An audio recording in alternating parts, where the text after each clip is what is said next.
जय जय हरि।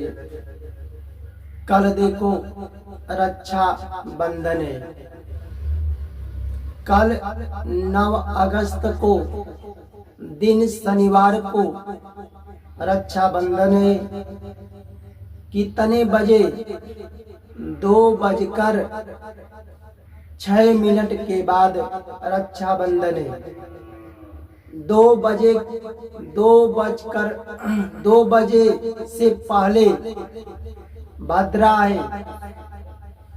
2:06 के बाद कोई भी बहन, माता, बेटी अपने भाई के हाथ में रक्षा बांध सकती है। भारतीय त्योहारों में जितने हिंदुओं का त्योहार है, हिंदू धर्म का त्योहार है, चाहे कोई भी त्योहार है, देखो या मनुष्य हम तुम उन त्योहारों को बना करके नहीं मनाते। इन त्योहारों में कोई कारण है, कोई अच्छाई है, कोई प्रेम है, तभी मनाया जाता है। और सब त्योहार भगवान की शक्ति से मनाया जाता है। उन त्योहारों में एक रक्षाबंधन त्योहार है कल। यह हिंदू धर्म का महान पर्व है, पवित्र त्योहार है। यह हिंदू धर्म का एक सामाजिक त्योहार है, हिंदू धर्म का एक ऐतिहासिक त्योहार है और बहुत पुराने समय से मनाया जाता है। यह कितना पुराना समय से मनाया जाता है? यह रक्षाबंधन 200-400 वर्ष से नहीं, इससे भी पहले से मनाया जाता है। यह रक्षाबंधन का त्योहार 2000-4000 वर्ष से नहीं, इससे भी पहले से मनाया जाता है। यह त्योहार लाखों हजारों वर्ष पहले से मनाया जाता है। जब दानवों और देवताओं में युद्ध हुआ था, उस युद्ध में देवताओं की विजय हुई थी। तभी से यह त्योहार रक्षाबंधन का त्योहार मनाया जाता है। अच्छे बताओ, जब दानवों और देवताओं में युद्ध हुआ था तो उस युद्ध में गलती किसकी थी? जब जब दानवों ने देवताओं से युद्ध किए थे, उनमें गलती दानवों की थी, देवताओं का नहीं। देवताओं को जो पद मिला है, स्थान मिला है, देवता अपनी शक्ति से पद स्थान नहीं लिए हैं, उसे कर्म से भगवान ने पद दिए हैं, स्थान दिए हैं। और उस पद को, स्थान को कर्म के अनुसार भगवान को बैठाने का, उतारने का आदेश है। जैसे धरती पर देख लो, जो संत महात्मा भगवान से प्रेम करते हैं, जो संत महात्मा भगवान के कथा को, ज्ञान को सुनाते हैं, सही रास्ता दिखाते हैं, तो जिनको भगवान से प्रेम नहीं है, धार्मिक कर्म नहीं करते हैं, तो वो लोग संत महात्माओं की निंदा करते हैं। कमी निकालते हैं, संतों को सताते हैं। उसी तरह दानव लोग भगवान से प्रेम नहीं करते। जो धर्मयुक्त कर्म करते हैं उसी को सताते हैं, कष्ट देते हैं। जो भगवान की पूजा करते हैं, यज्ञ करते हैं, उसी में वो लोग बाधा डालते हैं। अब देवताओं को असुरों ने उनके स्थान से मारने लगे, भगाने लगे। हम लोग राज चलाएंगे।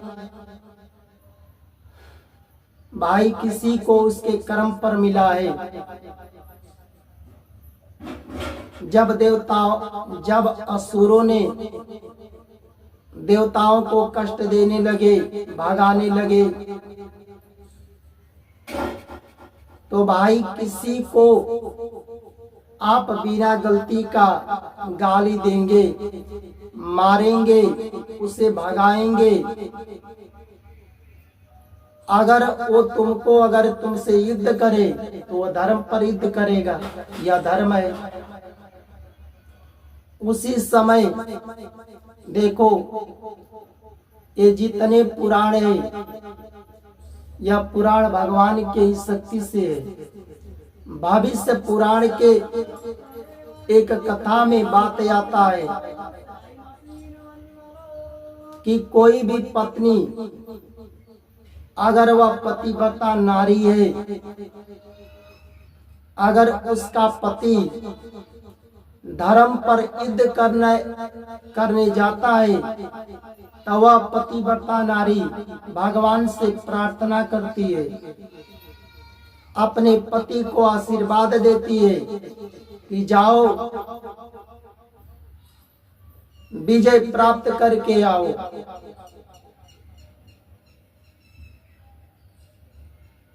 जब असुरों ने देवताओं पर हमला बोल दिए, देवताओं के राजा इंद्र हैं,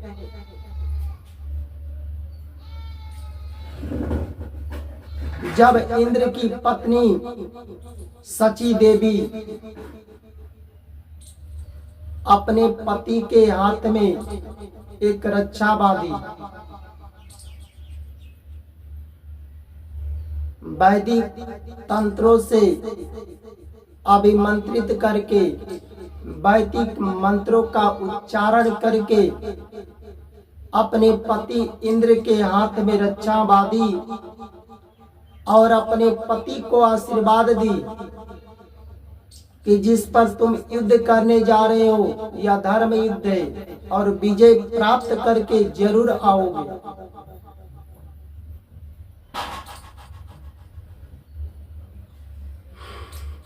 जब देवताओं ने युद्ध किए असुरों से, तो देवताओं और दानवों में देवताओं का पराजय, असुरों का पराजय हुआ और देवताओं की विजय हुई।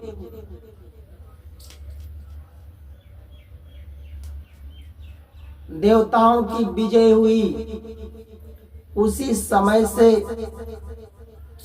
यह रक्षाबंधन का त्योहार मनाया जाता है। जब देवताओं की विजय हुई, देवता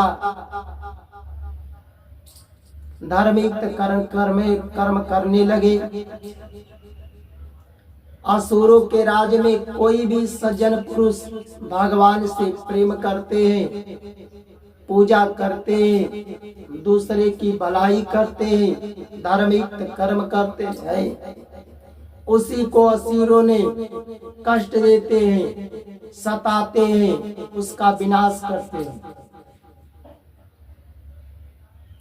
अब जब देवताओं का विजय हुआ तो सभी देवता सज्जन पुरुष भगवान से प्रेम करने लगे, धार्मिक कर्म करने लगे।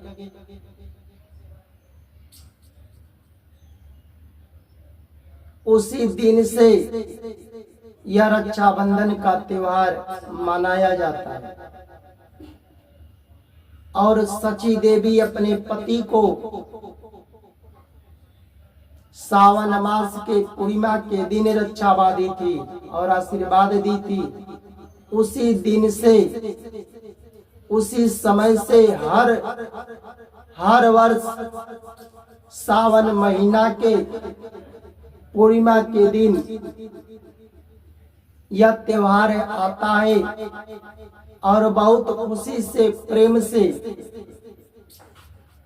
बाने अपने भाई के हाथ में रक्षा बांधती है।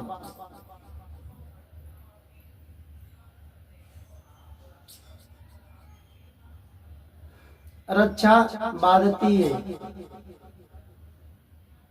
पर जब हर साल सावन के पूर्णिमा के दिन जो बहने, माताएं, बेटियां अपने भाई के हाथ में रक्षा बांधती हो, तो भगवान से प्रार्थना करना, अपने भाई को आशीर्वाद देना, भैया तुम जीवन में यह जीवन खुशी से जीना, अधिक से अधिक कमाओ और कमा करके अपने परिवार को खुशी से रखो, पत्नी से प्रेम करो, बाल बच्चों से प्रेम करो, माता पिता की सेवा करो, जरूरत पर उसके हर कमी को पूरा करो, बाल बच्चे को अच्छी शिक्षा दो, धर्म से जोड़ो, संत महात्माओं की सेवा करो। जो संत महात्मा सही रास्ता दिखाते हैं उसे गुरु मानो। जो आंख से अंधे हैं, देख नहीं सकते, उसे दान दो, उसे भोजन कराओ। जो हाथ से अपाहिज है, करके खा नहीं सकते, उसे भी दान दो, भोजन कराओ। जो पैर से अपाहिज है, चल नहीं सकते, उसे भी दान दो। जो आवश्यक है उसे देना चाहिए। तब तो बानों का बाना हुआ रक्षा सही है। आजकल की अधिकांश बाने, माताएं, बेटियां सबकी बात नहीं करते, अधिकांश बानों की बात करते। रक्षाबंधन का त्योहार आया, हम भैया को राखी बांधेंगे तो हमें पैसा देंगे, कपड़े लत्ते देंगे। अगर मिल गया तो खुश है, नहीं मिला तो दुख है। और भाई लोग मिठाई खाकर प्रसन्न हो जाते हैं। हर बहन अगर भाई के हाथ में रक्षा बांधती हो तो भगवान से प्रार्थना करो, उस भाई को आशीर्वाद दो कि जीवन खुशी से जियो, अधिक से अधिक कमाओ, अपने परिवार को सेवा करो, बाल बच्चे को शिक्षा दो, पत्नी से प्रेम करो, भगवान से प्रेम करो, सत्संग करो। जहाँ कोई संत महात्मा भगवान की कथा को देते हैं, प्रवचन करते हैं, तो उसके लिए भी समय निकाल करके सुनो, संतों की सेवा करो, संतों के बचाए हुए रास्ते पर चलो। तब तो रक्षाबंधन का त्योहार, तब तो आप पर भगवान प्रसन्न रहेंगे और खुशी से त्योहार है। और हर भाई को भगवान से प्रेम करना चाहिए, खुशी से त्योहार मनाना चाहिए। रक्षाबंधन के त्योहार पर हम सब माताओं से बहनों के लिए, बेटियों के लिए, भाइयों के लिए, सबके लिए भगवान से प्रार्थना करते हैं, भगवान से स्तुति करते हैं, आपका जीवन सुखमय हो, मंगलमय हो। जय जय भगवान हरि।